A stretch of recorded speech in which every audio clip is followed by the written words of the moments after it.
Imagine wearing a dress so heavy it could crush you, or shoes so tiny your toes had to squeeze in like sardines.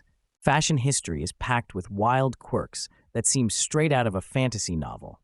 First, let's talk about the 18th century French aristocracy. They rocked towering powdered wigs that sometimes reached the height of small children.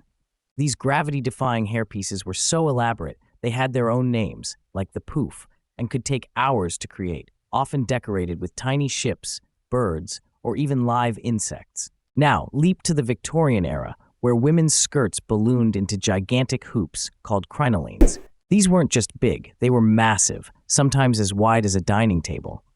Imagine squeezing through a doorway with that. It was fashion meets engineering, a delicate balance between elegance and potential disaster. And here's a quirky twist. In medieval Europe, men wore heels first, not women. High heels were practical for horseback riders to secure their feet in stirrups. It's wild to think the shoe trend we now associate with stilettos started as a cowboy gadget. Lastly, ever heard of the macaroni fashion craze in 18th century England? Young men called macaronis dressed outrageously with bright colors, oversized bows, and flamboyant accessories. They pushed fashion boundaries so far that they became the original trendsetters and the subject of many jokes. So what does this tell us? Fashion isn't just about looking good. It's a history of social status, innovation, and sometimes pure madness. Next time you pick an outfit, ask yourself, what strange stories are woven into the threads you're wearing?